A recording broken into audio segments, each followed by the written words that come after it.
Welcome to Golden Gate Stories, the channel where powerful, dramatic, and truly unforgettable stories come alive. Today's video will take you deep into the shocking journey of an undercover black CEO who dares to step into his own bank in disguise. What happens next is beyond imagination.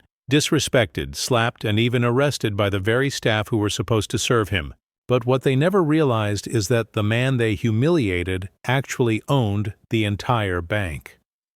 This story is packed with tension, betrayal, and explosive twists that will leave you outraged one moment and deeply satisfied the next. Across 8 thrilling chapters with every detail laid bare, you'll witness how humiliation turns into power, how injustice transforms into justice, and how a black CEO proves that true leadership can never be hidden.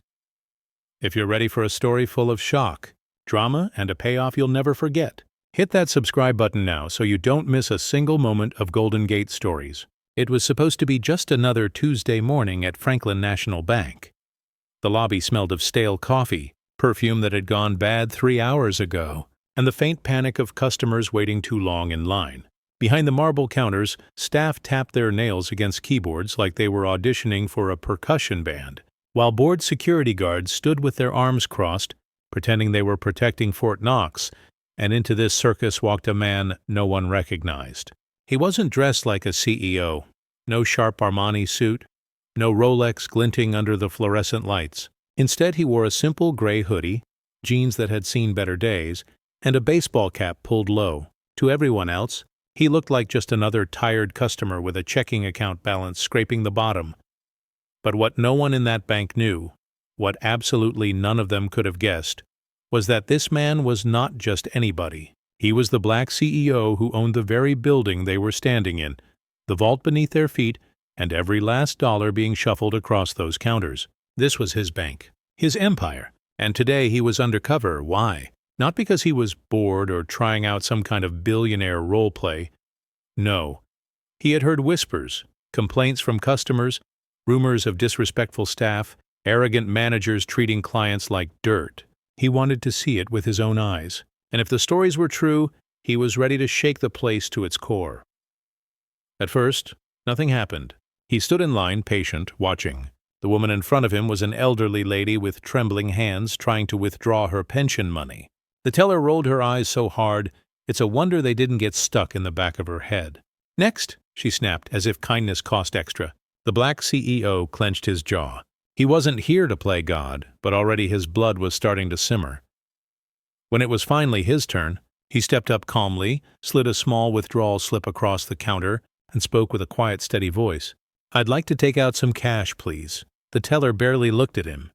Her eyes scanned his hoodie, his cap, his sneakers. In her mind, she had already decided. Broke, suspicious, not worth her time. "Do you even have an account here?" she asked, her tone dripping with disdain, and that was the moment the atmosphere shifted. Heads turned. The security guard raised his brows, suddenly alert. The black CEO smiled faintly under his cap, the kind of smile that said, "If only you knew who you were talking to." But he didn't answer right away. No, he let the silence stretch. He wanted to see how far they would go. What happened next would ignite the first spark of chaos, and it all started with one single humiliating gesture. The silence in the lobby stretched like a rubber band about to snap. The undercover black CEO just stood there, calm, almost too calm, while the teller's lip curled into a sneer. "Sir," she said, dragging the word like it was covered in slime, "if you don't prove you have an account here, I'll have to call security." Her voice was loud enough for everyone in line to hear. A few customers shifted uncomfortably, others leaned in, hungry for drama. Banks were boring, until now. The black CEO slid his ID across the counter. Simple, straightforward. But the teller barely glanced at it. She smirked, as if the plastic card in her hand was some kind of fake movie prop. "This looks sketchy. Do you really think you can fool me with this?" The CEO's eyes narrowed. He said nothing. Again, silence was his weapon. And it worked, because the teller, fueled by her own arrogance, dug herself deeper. "Security!" she barked, waving her hand like she was summoning a dog. 2 guards lumbered over, their belts jangling, their faces eager. Finally, something to break up the monotony of standing around. "This man's trying to pull something," the teller declared, her voice sharp. "Arrest him The crowd gasped. Arrest him? For asking to withdraw his own money? One of the guards stepped closer, squaring his shoulders like he was auditioning for a low-budget cop show. Sir, you need to come with us. The black CEO raised his head slowly, finally locking eyes with the guard. His calmness was unnerving, almost regal, but the guard mistook it for defiance. And then, it happened. The moment that would become infamous in the history of this bank. The second guard, perhaps trying to show off, shoved the CEO in the chest and hissed, "Move!" When the CEO didn't immediately obey, the guard's hand shot out. Slap! The sound cracked across the lobby like a gunshot. Gasps rippled through the crowd. An elderly woman dropped her purse. A young man muttered, "Damn," under his breath. The teller smirked triumphantly, as if justice had been served. But if anyone had been paying close attention, they would have noticed the CEO's smile. Not a grin of fear, not humiliation, but something colder, something sharper. A smile that said, "You just wrote your own resignation letter, and you don't even know it yet." And in that single electrifying moment, the balance of power shifted, though none of them realized it yet. The slap still echoed through the marble hall like a ghost refusing to leave. The undercover black CEO hadn't moved an inch. His head stayed upright, his cap still low, his expression unreadable. If anything, the silence that followed was even louder than the slap itself. For a heartbeat, the whole bank froze. A child clutched her mother's hand tighter. A businessman in line muttered under his breath, "That's a lawsuit waiting to happen." The old woman who had dropped her purse earlier bent down shakily, whispering, "Poor man." But not everyone pitied him. The teller folded her arms smugly, satisfied that her authority had been proven. The guard who had delivered the slap puffed out his chest, strutting like a rooster in front of hens. "Thought you could play games here, huh? Not in my bank," he sneered. The irony would have been hilarious if it weren't so pathetic. His bank? The man he slapped owned the entire building, down to the last brick. The second guard grabbed the CEO's arm, twisting it behind his back, while the first reached for the handcuffs dangling from his belt. The crowd gasped again. Phones started coming out. Click, record, swipe. Drama had entered the chat. "Sir, you're under suspicion of fraud," one of the guards announced, his voice booming with fake authority. "You're coming with us?" the black CEO finally chuckled. Just a small, low sound, but enough to send chills through the room. It wasn't the laugh of a guilty man. It was the laugh of someone who knew the ending of the story while everyone else was still stuck in the prologue. He lifted his eyes, meeting the gaze of the teller, then the guards. His voice was calm, smooth, almost playful. "You really want to do this?" The guards hesitated for half a second, but arrogance pushed them forward. The cuffs snapped open. The crowd pressed closer, eager to see the criminal dragged away. But little did they know, this wasn't the fall of a man. It was the beginning of everyone else's downfall. The handcuffs clicked shut around his wrists with a metallic snap, and the guards smirked as if they'd just caught a career criminal. The teller nodded in satisfaction, already imagining the story she'd tell later, how she bravely caught a fraud right at the counter. The undercover black CEO let them have their fantasy. He didn't resist. He didn't shout. He didn't beg. He simply walked, his step steady, his chin lifted, as the guard shoved him toward the manager's office like a trophy. But make no mistake, he wasn't the prize. They were. As they dragged him across the lobby, the crowd parted like the Red Sea. Whispers swirled in the air. He didn't even fight back. "He looks too calm." What if they're making a mistake? A few customers pulled out their phones to record every second, sensing they were witnessing something bigger than a simple arrest. Inside, the CEO's mind was sharp, calculating. Every insult, every shove, every humiliating glance. It was all being recorded, not on a phone, but in his memory. And soon those details would be used as weapons sharper than any blade. The guards pushed him into a chair in the office. The manager, a middle-aged man with a too-tight tie and too much cologne, leaned back and smirked. "So you thought you could scam my bank?" The CEO chuckled softly, that same unnerving laugh from before. He leaned forward, just enough for the manager to catch the glint in his eyes. Calm. Controlled. Dangerous. "Your bank?" he said, his voice like velvet wrapped around steel. "We'll see about that." The manager frowned, confused. The guards shifted uncomfortably. For the first time that morning, doubt began to creep in. The CEO sat back in the chair, wrists cuffed, posture relaxed. He didn't look like a man trapped. He looked like a king waiting for his throne to be acknowledged, and as the door closed behind them, sealing the room, one truth became inevitable. The storm was only just beginning. The manager's office smelled like overbrewed coffee and desperation. Papers were stacked high on his desk, a framed Employee of the Month photo from 10 years ago, glaring down from the wall as if mocking him. The manager leaned forward, elbows on the table, smirk painted across his face like cheap cologne. "So," he said, savoring the word, "you thought you could stroll in here, pretend to be a customer, and walk out with money that doesn't belong to you? Pathetic." The undercover black CEO sat quietly, wrists cuffed, posture regal despite the cheap plastic chair beneath him. He tilted his head, almost amused. "Is that what you think?" His voice was smooth, calm, but it carried weight, like thunder hidden behind clouds. The manager chuckled, waving a dismissive hand. "I don't think, I know. People like you think you're slick. Hoodies, fake IDs, trying to pull one over on honest bankers like us. But not on my watch." The irony was so thick it could have been bottled and sold. Honest bankers? This was the same staff who rolled their eyes at pensioners, snapped at customers, and now had the audacity to slap a man without cause. The guards stood behind the CEO, puffed up with false bravado, as if their cheap uniforms made them warriors. One of them barked, "Better confess, man. Lying will only make it worse." The CEO smiled faintly. He had been insulted, humiliated, and even slapped.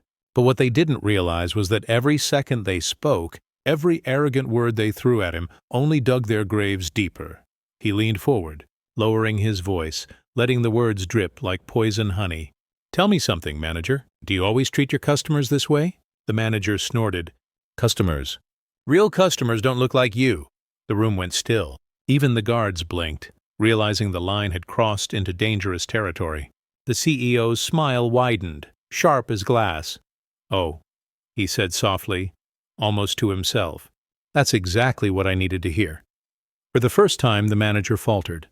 He didn't know why the man in front of him, cuffed, surrounded, supposedly powerless, suddenly felt like the most dangerous person in the building, and little did he know, the storm was about to break wide open.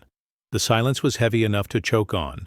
The manager straightened his tie, trying to recover his swagger, but the crack in his confidence had already formed. He leaned back, scoffing. "Save your attitude. You're nothing but a con artist. And by the time we're done here, the police will have you in a cell where you belong." The undercover black CEO tilted his head, studying the man as if he were a child throwing a tantrum. Then, with deliberate calm, he said, "Interesting. You speak with so much certainty. But tell me, do you even know who signs your paycheck?" The manager blinked. "What?" "Your paycheck," the CEO repeated slowly, his voice smooth as silk. "The money that keeps your lights on, your tie choking your neck, your rent paid. Do you know whose name is on that check?" The guards exchanged glances, uneasy now. The manager tried to laugh it off, but it came out hollow. "Ha, nice try. Some fake ID and big talk won't get you out of this. I run this branch. I know who I answer to." The CEO's lips curled into a knowing smile. "Oh, I don't doubt you think you know. But here's the truth. The man you've insulted, slapped, and humiliated today is the very man who owns this entire bank. Every vault, every account, every brick. Mine." The words hung in the air like a thunderclap. The guards stiffened. One of them swallowed hard. The manager's smirk faltered, his face paling just slightly. He opened his mouth to retort, but no sound came out. The CEO leaned back in his chair, his cuffed hands resting easily in his lap, the picture of effortless authority. His voice dropped to a near whisper, forcing everyone to lean in. "And believe me," he said, eyes glinting with steel, "I don't forget faces, especially the ones who make the mistake of forgetting mine." The office was silent now. The balance of power had shifted, and everyone in that room could feel it crawling across their skin. The room felt smaller now, as if the very walls were leaning in to listen. The guards shifted on their feet, the clink of the handcuffs on the CEO's wrists suddenly sounding less like power and more like a mistake. The manager forced a laugh, high-pitched and brittle. "Oh, please. You expect me to believe that you, dressed like that, own this bank? That's the funniest thing I've heard all week." But no one laughed with him. Not the guards. Not even himself. The black CEO tilted his head, eyes steady, voice smooth as glass. "And yet here you are, shaking." The manager's hand instinctively twitched toward his tie, tugging it loose. His face was growing slick with sweat, betraying the calm facade he was desperately trying to maintain. "This is ridiculous. Guards don't listen to him. He's bluffing." But the guards weren't so sure anymore. One of them leaned slightly toward the other, whispering, "Man, what if he's telling the truth?" The CEO caught it, of course. His ears were trained for weakness. He leaned back in the chair, cuffs glinting under the fluorescent light, and allowed himself a slow, deliberate smile. "You see," he said, his tone almost conversational, "when you truly own something, you don't need to prove it with fancy suits or flashy watches. Power doesn't announce itself. It reveals itself exactly when it chooses." The manager slammed his palm on the desk, trying to reclaim the moment. "Enough! I don't care who you say you are. Until I see proof, you're nothing but a fraud in handcuffs." The CEO chuckled, the sound low and dangerous, wrapping around the room like smoke. He leaned forward, lowering his voice so every word dripped with promise. "Oh, proof?" His eyes glittered like steel under firelight. "Don't worry. You'll get all the proof you need. And when you do, the only thing in handcuffs will be your career." The guard swallowed hard. The manager's face blanched. For the first time, the predator no longer looked like the man behind the desk, but the one sitting calmly in chains. And the room knew it. The tension in the room was thick enough to cut with a knife. The guards shifted uneasily, their bravado shrinking by the second. The manager, desperate to regain control, slammed the desk again, though his palm trembled this time. "You're bluffing," he spat, though his voice cracked on the last word. "If you really owned this bank, someone would have confirmed it by now." As if on cue, there was a knock at the door, sharp, firm, authoritative. The manager flinched. "Who is it?" he barked. The door opened, and in walked a woman in a sleek navy suit, clipboard in hand, ID badge gleaming under the light. She was from headquarters. Everyone could tell instantly. The air in the room shifted. Even the guards straightened up like schoolboys caught misbehaving. "Manager Collins," she said crisply, her tone all business. "We need to speak with—" She stopped mid-sentence, her eyes locking onto the man in the chair. The man in cuffs, her expression changed in an instant, from neutral professionalism to something very close to shock. She blinked once, twice, then quickly lowered her gaze in respect. "Sir," she said quietly, almost reverently. The manager froze. The guards froze. The whole office felt like it had just been flipped upside down. The undercover black CEO leaned back, calm and collected, the faintest trace of a smile tugging at his lips. His eyes gleamed as he said softly, "I told you. Proof always arrives right on time." And with that, the chapter ended. Not with shouting, not with violence, but with the unmistakable weight of truth beginning to crush the arrogant. The silence that followed her words was deafening. "Sir?" Just one word, but it detonated in the room like a bomb. The guards, who only moments ago had been chest-puffing peacocks, suddenly looked like schoolboys caught cheating on an exam. The manager's face drained of color, the sweat on his forehead now dripping like a leaky faucet. The woman from headquarters straightened her clipboard, her professional mask slipping only slightly as she kept her gaze low. "We didn't expect you here today," she said carefully, her voice now carrying a tone of respect the others had never heard directed at this man. "If we had known, we would have prepared—" The black CEO lifted a hand, still cuffed, and the room froze. He didn't need volume. He didn't need threats. Authority radiated from him like heat from a flame. "There's no need for preparation," he said evenly. "I wanted to see this place as it truly is, and I have." The words hung in the air, heavy, damning. Outside the office, whispers began to ripple through the lobby. News traveled fast in a confined space, and soon the story was spilling from mouth to mouth. The man in handcuffs is the owner. Customers craned their necks, phones buzzed, and what started as curiosity was turning into a spectacle. Back inside, the manager stumbled over his words. This is a misunderstanding, sir. If I had known, if we had realized." The CEO's eyes snapped to him, sharp as a blade. "If you had known," he said slowly, "you would have pretended. But you didn't know. And now I know the truth." The guards exchanged another uneasy glance, wishing they could melt into the walls. The woman from headquarters shifted uncomfortably, as if she'd walked straight into a funeral she hadn't planned to attend. The black CEO leaned back, cuffs glinting under the fluorescent lights, and let the silence stretch until it crushed every last drop of arrogance from the room.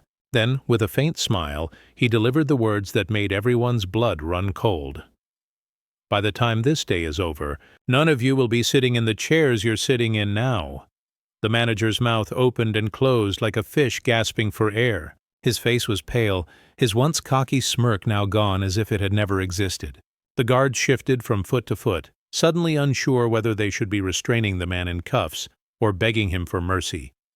From the lobby outside, the noise swelled. Customers weren't just whispering anymore. They were recording, narrating, posting. "The man they arrested is the CEO," one woman said loudly into her phone, her voice carrying through the office walls. "They slapped the CEO. This is insane." The manager flinched. His career wasn't just cracking. It was crumbling in real time, live-streamed by strangers who couldn't get enough of the drama. Inside the office, the woman from headquarters stood stiffly, her knuckles white around her clipboard. She knew the truth now, and her silence spoke louder than anything. The black CEO, still seated, shifted slightly in his chair. The chains clinked against the cuffs, but the sound no longer suggested weakness. It was the sound of patience running thin. "Tell me," he said softly, his eyes never leaving the manager. "When you slap a man you think is beneath you, do you ever wonder if you're slapping the wrong man?" The words slid across the room like ice. One of the guards swallowed hard, his Adam's apple bobbing violently. The manager stammered, I didn't mean..." But the CEO cut him off with a sharp glance. "Oh, you meant every word, every gesture, every ounce of arrogance." He leaned forward, voice dropping lower, heavier. And now the whole world is watching. As if on cue, the muffled chant from outside grew louder. "Let him go! Let him go!" The CEO's smile was faint, almost cruel in its certainty. "I told you," he murmured, "power doesn't announce itself. It arrives. And now, so has the reckoning." The chanting outside grew louder, vibrating through the office walls. "Let him go! Let him go!" Every beat of the chant was like a drum pounding against the manager's skull. His tie was crooked now, his shirt damp with sweat, and his hands shook as he tried to wipe his forehead with a trembling handkerchief. The guards looked at each other, panic leaking into their tough guy masks. One finally muttered under his breath, "Man, we screwed up." The other nodded, eyes darting to the door as if plotting escape.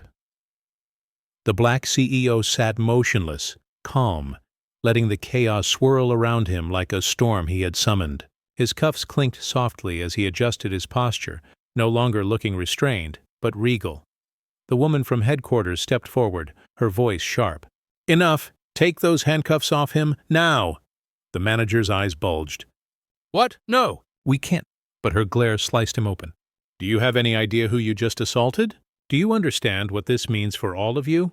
The guards froze, hands hovering over the cuffs. The manager's jaw opened, then shut again, his words crumbling before they could escape. The CEO leaned forward, his voice low but cutting through the noise like a blade. "Gentlemen, don't worry. I don't need you to take the cuffs off. Leave them. Because when I walk out of this room, the world will see exactly how your arrogance tried to chain me, and failed." The guard swallowed hard. The manager nearly collapsed back into his chair. Outside, the crowd had grown restless, phones flashing through the glass, their voices rising like a tide. And at the center of it all sat the black CEO, silent, smiling, untouchable, while everyone else drowned in the consequences of their own arrogance. The walls of the office seemed to vibrate with the roar of the crowd outside. The chants were no longer a murmur. They were thunder. "Let him go, justice! Let him go!" The sound poured through the glass like a tidal wave, rattling every fragile ego in the room. The guards, once so eager to play heroes, now looked like men awaiting their own sentencing. Their hands hovered uselessly near the cuffs, sweat dripping down their temples. The manager sat slumped in his chair, pale and trembling, his tie loosened, his authority shattered. The woman from headquarters stood stiff, her eyes flicking nervously between the CEO and the others. She knew the truth was now undeniable. The black CEO slowly rose from his chair, the handcuffs clinking with every movement.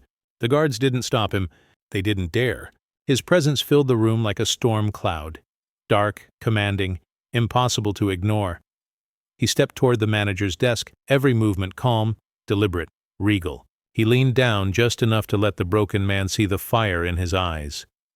"You thought today would be the end of me," he said quietly, each word precise, devastating.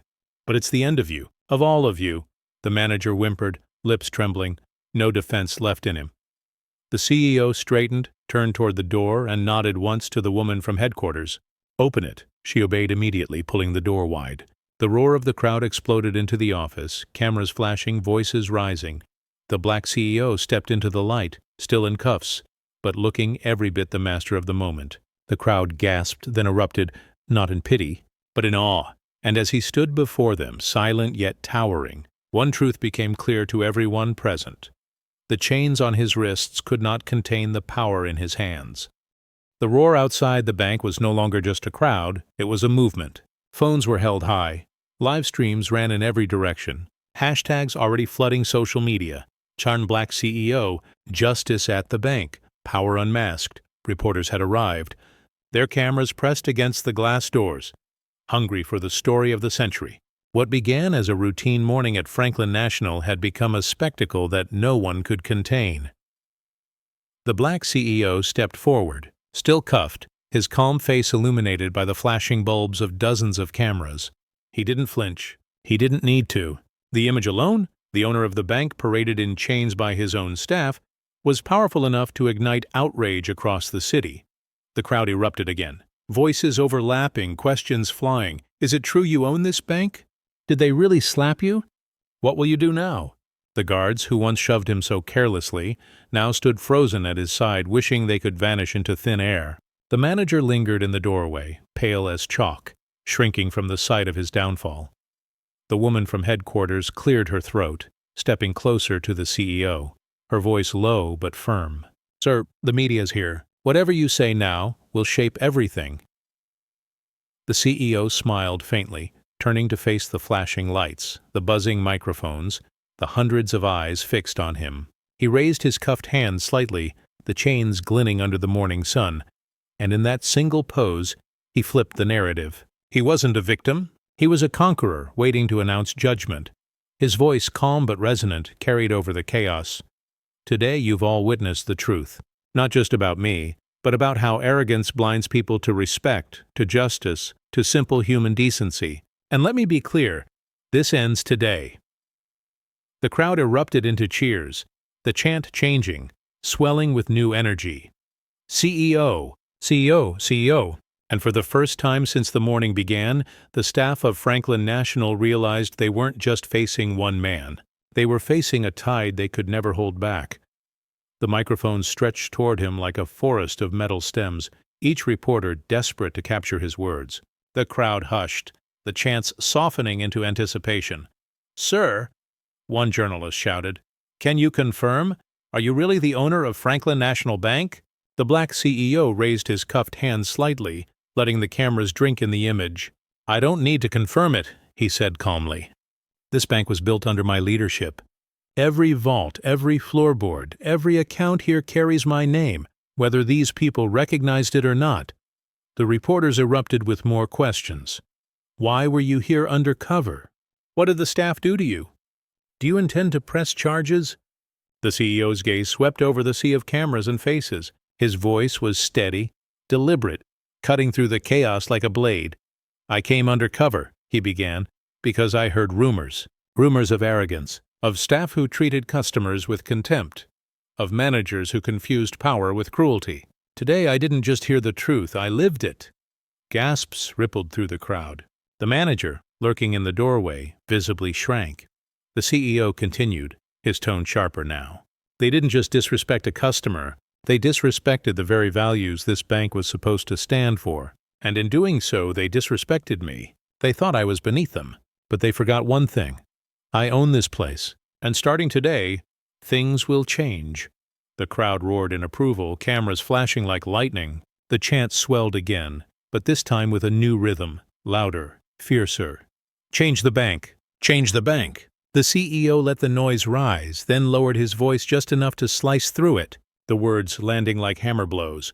"By the end of today, those who slapped, mocked, and humiliated will no longer have a place here. Justice doesn't wait, neither do I.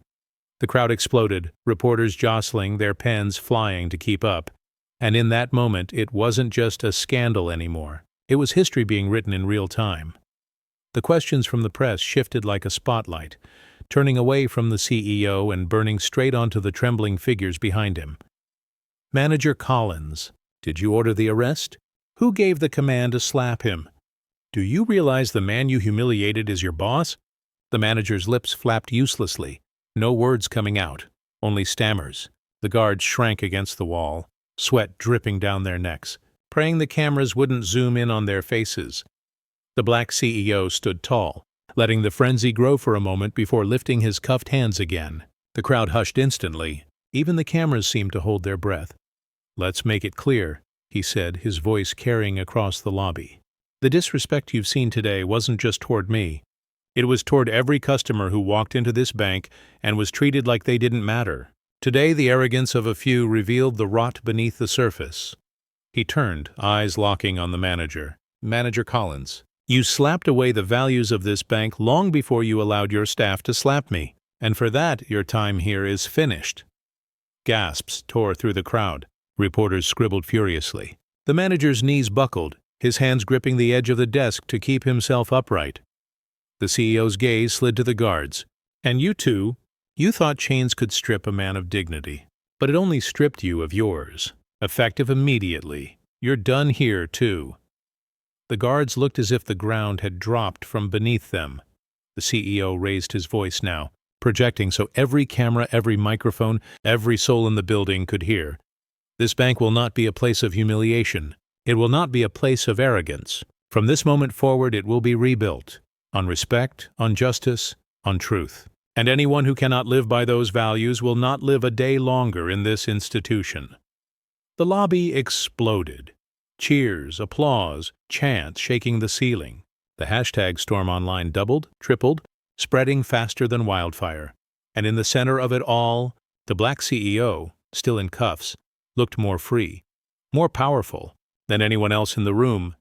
The flash of cameras lit the lobby like lightning in a storm. Reporters shouted over one another, their voices tangled into a frenzy. "CEO fires his own staff, live on camera. This will shake the entire banking industry. History is being made right here." The chants of the crowd grew into a single deafening roar, shaking the marble pillars. "Justice! Justice! Justice!" The manager slumped in his chair, defeated, staring at the floor as if it might swallow him whole. The guards stood pale and hollow, their uniforms now looking like costumes of shame. The black CEO turned slightly toward the cameras, cuffs still locked around his wrists, but his posture towering. He let the chaos swell, then raised his voice just enough to slice through it. "Today," he declared, "you've all seen how arrogance collapses under the weight of truth. But this is only the beginning. The problems in this bank go deeper than one manager, deeper than two guards. The rot must be cut out from the root." The crowd erupted, some cheering, others gasping at the promise of what was coming next. The CEO's eyes hardened. "Tomorrow, a full audit will begin. Every account, every department, every policy, and I will personally see to it that Franklin National becomes a bank where justice is not a word. It is a practice." The lobby thundered with applause. Phones streamed live to millions. The hashtags multiplied, trending worldwide. And yet, as the CEO lowered his cuffed hands, the faintest smile touched his lips. He had just humiliated his enemies, torn their power apart in front of the world. But he knew this was not the finale. It was only chapter 1 of a much larger reckoning. The very next morning, Franklin National Bank was unrecognizable. The marble floors still gleamed, the tellers still sat behind their counters. But the air was different, heavy, nervous. Every whisper felt like thunder, every glance like suspicion. Because the audit had begun. Teams from headquarters swept through the building with clipboards, laptops, and sharp eyes that missed nothing. Files were pulled. Computers were checked. Every department suddenly looked like a crime scene under investigation.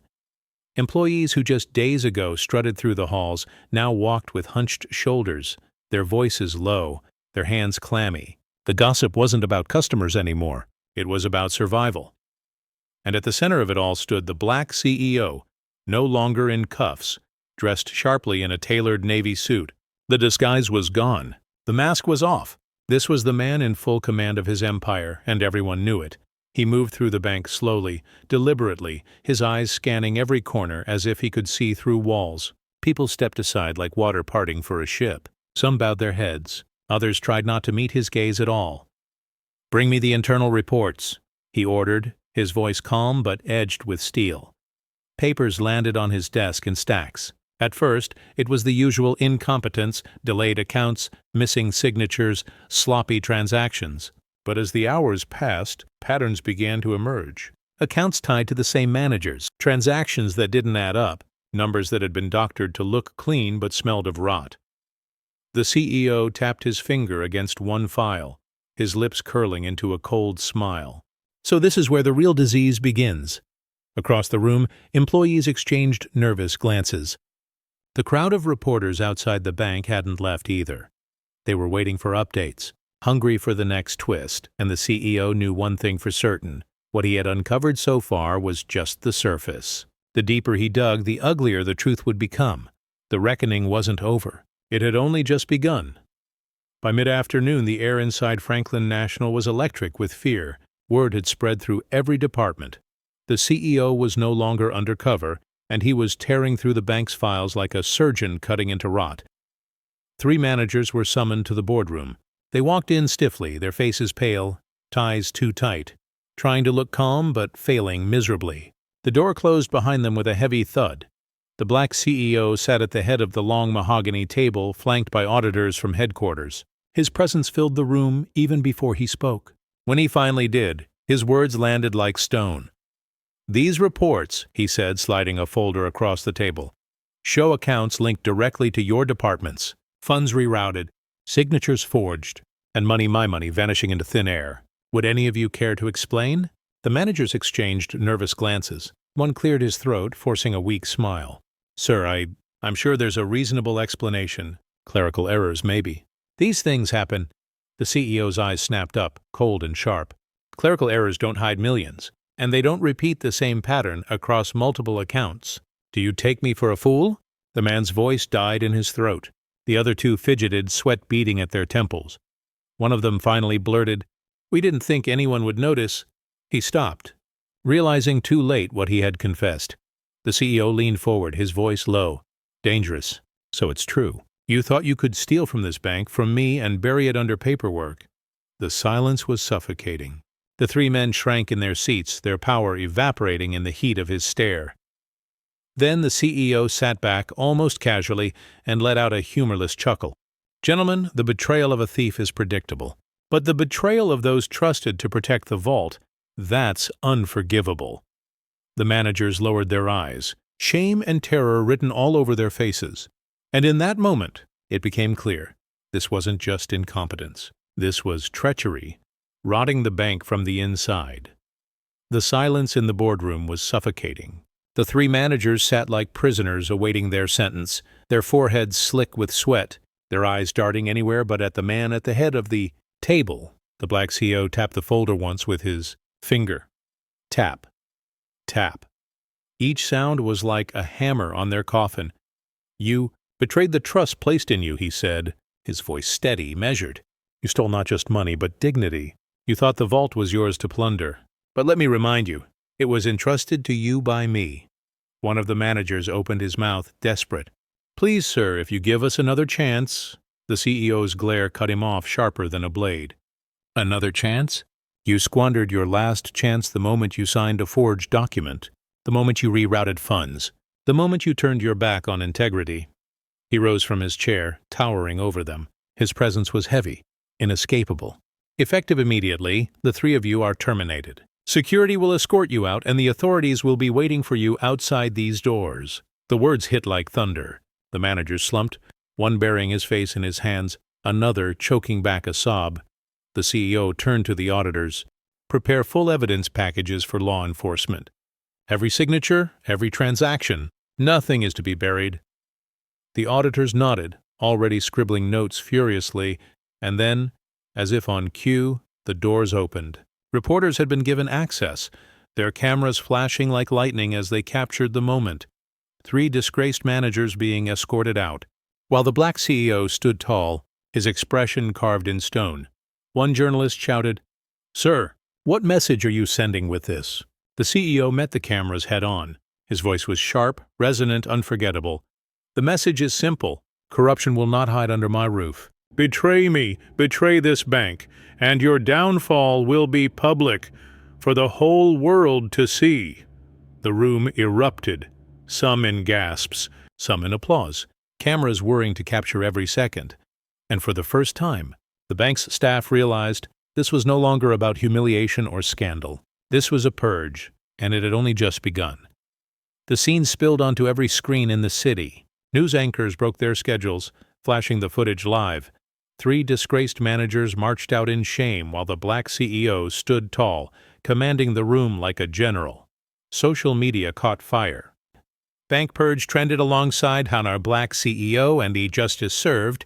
Clips of the CEO's declaration were replayed millions of times within hours, his words etched into the public conscience.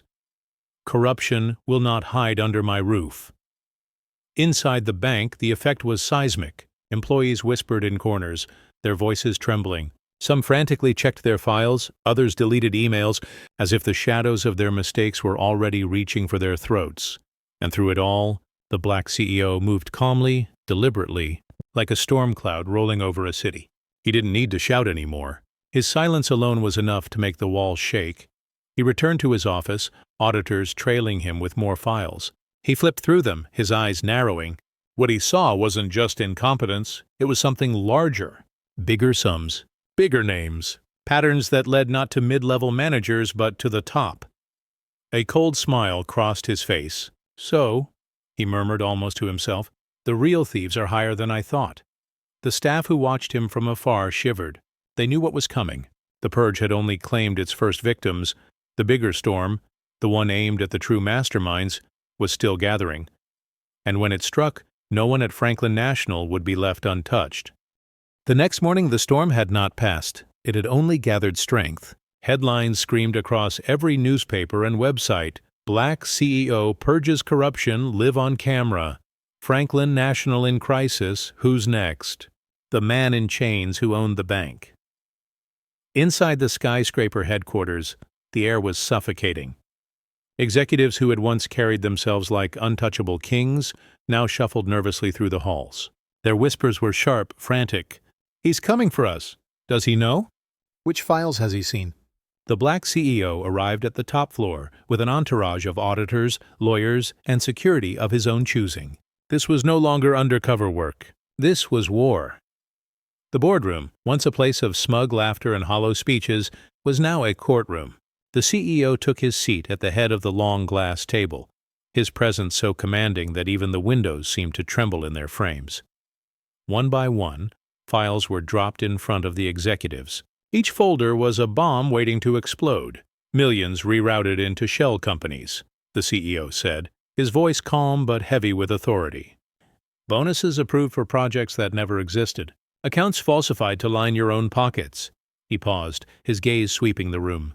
"Do you want to deny it here in front of me? And the auditors?" Silence. The kind of silence that exposed guilt louder than a confession. Finally, one executive cleared his throat, his voice weak. "Sir, you have to understand, this was business. Everyone does it. It's how the system works." The CEO leaned forward, eyes blazing. "Everyone? Not in my bank. Not under my name. The system you speak of is nothing but greed disguised as tradition. And today, it ends." Gasps rippled through the room. Some executives tried to keep their poker faces, others shrank in their chairs. The black CEO slammed the folder shut, the sound cracking like thunder. "You thought I was blind, but I see everything, and soon the world will too." The walls of Franklin National were about to shake harder than ever before. The boardroom was thick with tension, the kind that made every breath feel like broken glass. A few executives exchanged glances, silently urging someone, anyone, to speak. Finally, one cleared his throat, forcing a smile that didn't reach his eyes. "Sir," he began cautiously, "perhaps we can resolve this quietly. No need for a public scandal. We could arrange compensation." His voice lowered on the last word, as if it might vanish if whispered softly enough. The black CEO froze him with a single look. The room went still. Even the hum of the air conditioner seemed to die. Compensation? The CEO repeated, his voice like ice cracking. He leaned forward slowly, the weight of his gaze pinning the man to his chair. You think my silence is for sale? The executive stammered, fumbling. No, of course not, but nothing. The CEO's words sliced like a blade. You steal from me, from this institution, and when you're caught, you try to buy me off? That tells me all I need to know about your character, about your guilt. Another executive jumped in, desperation spilling into his tone. Sir, please, this happens in every bank. We only did what others do to keep up with the competition. The CEO cut him off with a sharp laugh, humorless and cold. And that is why most banks rot from within. But I didn't build Franklin National to be like the others. I built it to rise above them. You dragged it into the mud. The silence that followed was crushing. The executives sat pale, sweat dripping down collars, their illusions of control dissolving.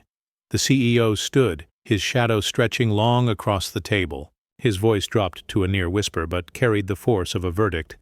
Offer me money again, and you'll find your next negotiation is with a prosecutor, not with me. The executives lowered their heads, broken, exposed. And in that moment, the black CEO had made it clear.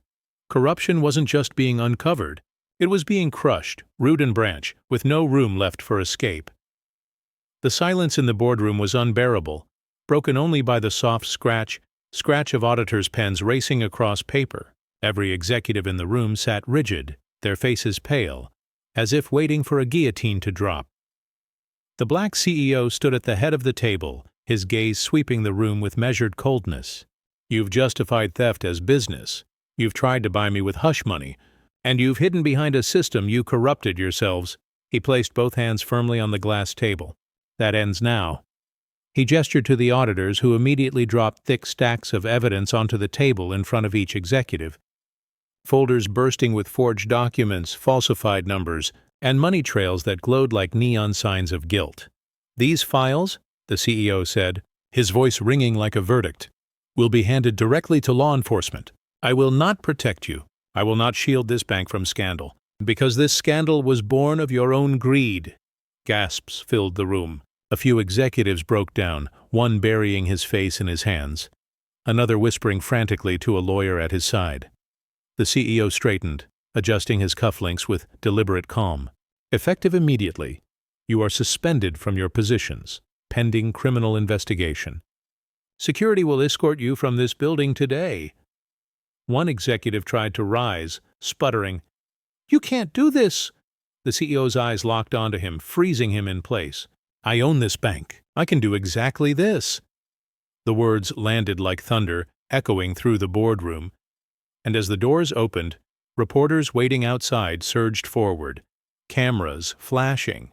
The sight of Franklin National's top brass being escorted out under the watchful eye of their CEO was the story of the decade. The purge had climbed from the bottom to the very top, and it was far from finished. The footage hit the airwaves before the executives even made it to the elevators. News outlets interrupted programming with the headline flashing in bold, Black CEO cleans house, top executives escorted out.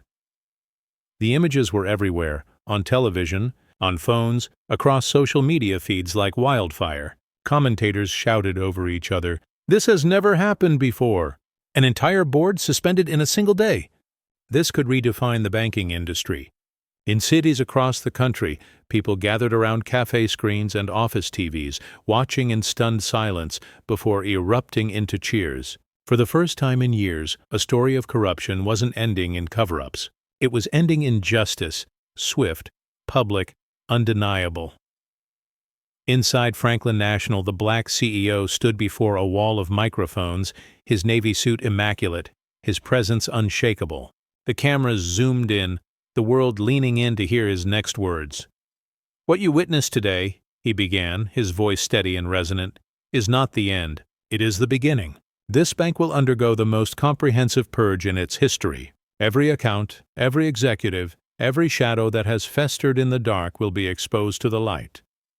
The crowd of reporters buzzed, scribbling furiously, their cameras flashing like lightning.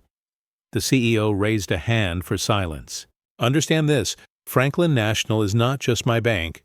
It is a promise. A promise that no man, no matter his position, will be above accountability. And starting now, that promise will be kept. The lobby thundered with applause, even from ordinary employees who moments ago had been too afraid to breathe. Hashtags soared globally. Clean house, CEO reckoning, Justice Bank. As the CEO stepped away from the podium, a quiet fire burned in his eyes. This wasn't just about Franklin National anymore. This was about sending shockwaves through an entire industry, and by the time he was done, no corner of the financial world would be safe from his reckoning. By the following week, Franklin National was no longer just a bank, it was a symbol. Every news outlet in the country ran with the story. Franklin's purge was replayed on morning talk shows, debated by political analysts, and dissected by late-night comedians. The phrase "Black CEO Reckoning" had become shorthand for justice served without compromise. Other banks were trembling. Shareholders called emergency meetings. CEOs who once sneered at Franklin National now scrambled to review their own institutions, terrified of being the next target. Politicians chimed in too. Some praised the Black CEO as a hero restoring faith in the financial system. Others, more nervous, whispered that his crusade could destabilize Wall Street. But no matter the angle, one truth was clear. His name was on every headline. Meanwhile, outside Franklin National, the crowds hadn't dispersed. Protesters, activists, and ordinary citizens gathered daily, holding signs that read, "Accountability now," "Clean banking," and "Justice is good business." And through it all, the Black CEO carried himself with unshakable calm. Interviews requested, invitations to testify before Congress, offers from networks for exclusive features. He accepted none of them, yet. Instead, he walked the marble halls of his bank, focused, eyes sharp. For him, this wasn't about fame. It was about finishing the purge. In his private office, the blinds drawn, he studied the newest reports spread across his desk. The deeper the auditors dug, the clearer the pattern became. This wasn't just greed. It was conspiracy. A network of powerful players inside and outside Franklin National had been feeding off the system for years. He tapped a page with one finger, his voice low, almost to himself. So, it's bigger than this bank. For the first time, his fight wasn't just about Franklin National, it was about shaking the entire financial empire. The reports grew darker with every page. Numbers that once looked like random clerical errors now formed patterns as sharp as fingerprints. Offshore accounts, shell companies, payments funneled through consulting firms that existed only on paper, and the names, not just mid-level managers, not even just Franklin executives, but senators, lobbyists, CEOs from rival banks, a web of power, greed, and silence that stretched far beyond the marble walls of Franklin National. The Black CEO sat back in his chair, fingers steepled, eyes narrowing as the pieces clicked together. This wasn't incompetence. It wasn't even isolated corruption. It was a cartel. His auditors exchanged uneasy looks. One finally spoke. "Sir, if we go after them, this won't just shake Franklin. It'll shake the entire financial system." The CEO's lips curled into a cold smile. Good. At that very moment, his phone buzzed. A message? Anonymous. Just 3 words. "Stop, or else." He read it once, then set the phone face down on the table. His expression didn't change, but inside fire roared hotter. Threats only confirmed he was closing in on the truth. He stood, pacing slowly to the window, gazing out over the city skyline. His reflection in the glass looked less like a businessman now, and more like a soldier preparing for war. "They thought chains could hold me," he murmured. "They thought humiliation would break me, but all they did was awaken me. And now—" He turned back to the table, his voice dropping to steel. "Now I'm coming for the ones who think they're untouchable." The room fell silent. Every auditor, every lawyer, every assistant present knew. The fight had escalated beyond one bank. The next chapter of the purge would be written in the halls of power itself. The boardroom files had revealed dozens of names, but one stood out like a shadow towering over the rest. Richard Holloway, a billionaire banker, head of one of the largest rival institutions in the country, known in public as a philanthropist, a man of the people. But on paper, on the hidden ledgers, the truth was rotten. Offshore accounts tied directly to him, kickbacks funneled into his foundations, and most damning, direct links to the corruption festering inside Franklin National. The black CEO studied the documents, each page another dagger aimed at Holloway's carefully crafted image. "The kingpin," he muttered. His chief auditor leaned closer. "Sir, going after Holloway won't be like firing managers. He's untouchable. Political allies, lobbyists, media in his pocket. If you strike, he'll strike back." The CEO's eyes glinted, steel under firelight. "Then let him." Later that evening, the CEO appeared on the steps of Franklin National, flanked by reporters, the crowd buzzing with anticipation. For days they had waited to see who would be next. Now they would know. He raised a hand for silence, then spoke, his voice cutting clear into the cameras. "Corruption is not limited to Franklin National. It stretches far into the highest offices, into the very institutions that claim to serve the people. And starting today, we name names." He lifted a single folder, holding it high so the camera zoomed in. "Richard Holloway," he declared, "has stolen from this country for decades while hiding behind charity dinners and false promises. The evidence is here, and soon it will be in the hands of prosecutors." The crowd erupted. Reporters screamed questions. Online, Holloway's name trended within seconds, his smiling portraits from galas now plastered beside the word corruption.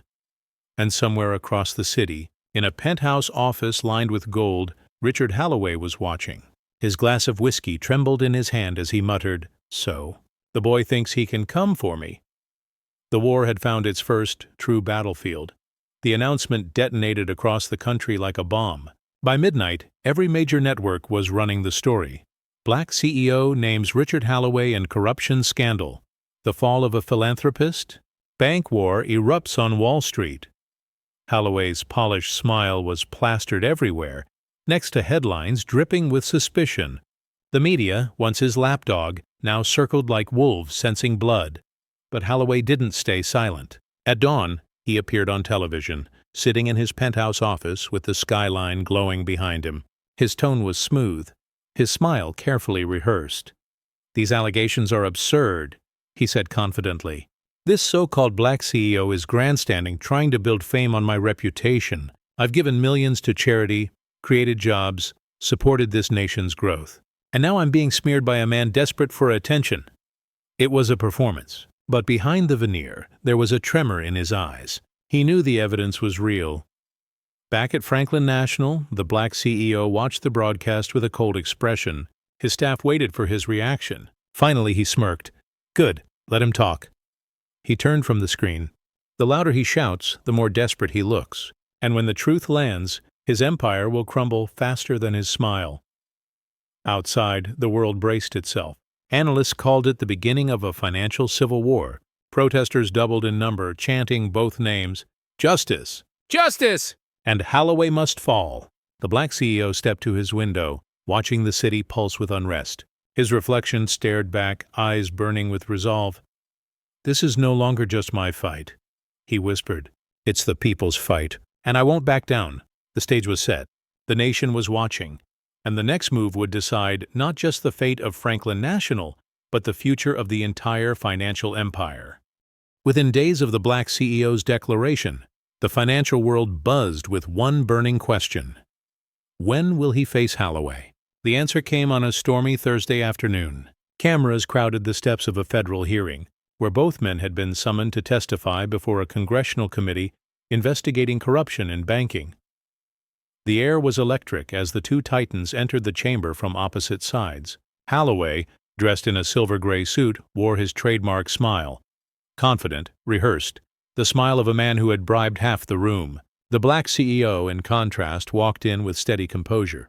A navy suit sharp as a blade, no smile, only resolve burning in his eyes. The crowd hushed as they took their seats, facing each other across the long mahogany table. Cameras clicked like gunfire. The chairman of the committee spoke first. "Gentlemen, today we seek truth. Mr. Holloway, Mr. Pierce." He paused on the CEO's name, giving it weight. "You will answer for the accusations before you." Holloway leaned forward, voice smooth as silk. "With all due respect, these accusations are nothing but theatrics. My record of philanthropy speaks for itself. I have built schools, funded hospitals, created thousands of jobs. Meanwhile, This so-called black CEO has staged a circus to smear my name. He gestured dramatically, his smile widening as the cameras ate it up. The black CEO didn't flinch. When his turn came, he spoke slowly, every word deliberate, cutting through Holloway's theatrics like a knife through paper. You built schools, yes. You funded hospitals, yes. But you also funded your own greed, offshore accounts, fake charities, shell companies hiding billions stolen from the very people you pretend to serve. Gasps rippled through the chamber. Holloway's smile faltered for just a fraction of a second. The cameras caught it. The CEO leaned forward now, his voice dropping lower, heavier. The difference between us, Mr. Holloway, is simple. You hide behind charity. I expose the truth. And today, the truth is no longer in my hands. It's in the evidence that will speak louder than either of us. He slid a folder across the table. The camera zoomed in, stamped on the front in bold letters. Evidence. Richard Holloway. The chamber erupted in chaos. Reporters shouting, flashes blinding, senators pounding for order, and for the first time, Holloway's polished armor cracked. The war had officially begun. The chamber buzzed like a hive torn open. Senators shouted for order, reporters yelled questions, cameras flashed without pause. At the center, Richard Holloway leaned forward, his silver hair gleaming under the lights, his smile sharpened into defiance. "This is a witch hunt," he declared, voice booming. "These so-called documents are fabrications planted by rivals desperate to destroy me. Look at him. This black CEO wants headlines, not justice. He parades himself as a savior, but in truth he is a fraud." The crowd gasped. Some senators nodded uneasily, others scowled. Holloway's words had weight. His money had bought many ears. But the black CEO didn't blink. Slowly, deliberately, he opened the folder marked Evidence. He slid the first document across the table, a wire transfer, dated, signed, traced directly to Holloway's shell company. "This," the CEO said, his voice calm, cutting through the noise, "is one transfer. Just one. There are 50 more like it, each leading to your offshore accounts." The cameras zoomed in, reporters nearly climbing over each other to capture the page. Holloway's jaw tightened, but he forced a laugh. Anyone could forge that. "Where is the proof it's me?" The black CEO's lips curved into a cold smile. He produced the second document, a memo with Holloway's own signature at the bottom, authorizing the movement of funds. "Your proof," he said, dropping it onto the table like a hammer. The room erupted again, this time louder, sharper. Senators pounded for silence, the chairman shouting, "Order! Order in this chamber!" Holloway's smile cracked. Sweat glistened on his forehead, though he tried to mask it with bravado. The CEO leaned closer, lowering his voice, though every microphone picked it up. "You can shout fraud all you want, but paper doesn't lie. Numbers don't lie. And soon, neither will the prosecutors." The silence that followed was deafening. For the first time, Richard Holloway looked less like a titan and more like a cornered animal. Richard Holloway wasn't finished. Wiping the sweat discreetly from his brow, he leaned back in his chair and forced a laugh that echoed across the chamber. "So this is what we've come to? Digging through papers and pretending they're gospel? Fine. If we're talking about truth, then let's talk about him." He jabbed a finger across the table at the black CEO. "Do any of you know who this man really is? Do you know his past? His failures? He hides behind this crusade, but I know the skeletons in his closet. Failed ventures, broken partnerships, a trail of lawsuits, men like him always have them." The room stirred. Senators whispered. Reporters leaned in, eager for scandal.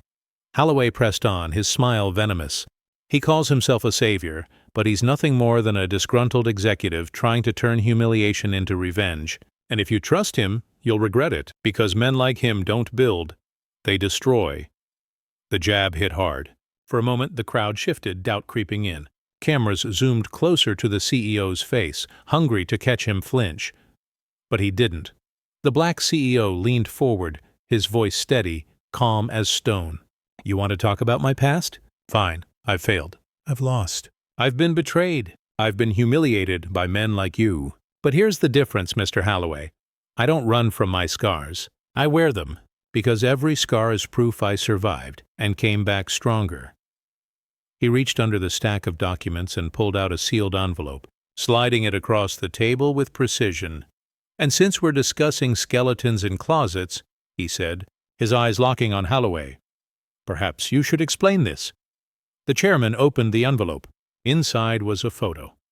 Holloway shaking hands with a known lobbyist who had been convicted of fraud years earlier. Attached was a contract, signed by Holloway himself, approving millions funneled into that man's consulting firm. Gasps exploded. Cameras flashed like lightning. Holloway's face drained of color. For the first time, words failed him. The black CEO's voice rose, sharp as a verdict. "You call me a fraud to hide your rot. But the truth, Holloway, is this. I built from nothing. You stole from everything. And today the people finally see the difference." The chamber erupted. Senators pounded for order. Reporters screamed for quotes. Outside, chants thundered into the streets, and in that moment the black CEO wasn't just defending himself. He was rewriting the entire narrative, turning every attack into another nail in Holloway's coffin. Richard Holloway's composure shattered. His face, once polished with the glow of power, flushed red with fury. He slammed a fist on the table, the crack echoing through the chamber. "This is a setup," he roared. "A conspiracy. He's lying, all of it is lies." But his voice was no longer steady. It cracked, desperate. The cameras zoomed in mercilessly, capturing every drop of sweat, every tremor in his hands. Senators shouted for calm. The chairman pounded his gavel. But the room had already spiraled into chaos. Reporters shouted over one another, their words a frenzy. "Is Holloway finished? Black CEO delivers knockout. Banking empire on the brink." And in the center of it all, the black CEO rose from his seat. He didn't shout. He didn't pound the table. He simply stood, calm and resolute, his presence commanding more than Holloway's rage ever could. He spoke clearly, every word slicing through the noise. The truth doesn't need to shout. It stands on its own. And today, the truth has been laid bare for all to see. The chamber fell silent. Even the reporters lowered their voices, as if unwilling to break the gravity of the moment. The CEO turned to the committee. "I came here not for revenge, not for spectacle, but for accountability. This isn't about me. It's about every citizen who has been cheated, every worker who has been robbed, every family who has been lied to. Today marks the end of impunity." The room erupted, not in chaos this time, but in thunderous applause from the gallery. The chant rose from the crowd, first a murmur, then a roar that shook the chamber. "CEO! CEO!" Holloway sank back into his chair, defeated, his empire crumbling in real time. And as the black CEO stood tall beneath the storm of cameras and chants, he became something larger than a man. He became a symbol that no chain, no smear, no empire of lies could ever break.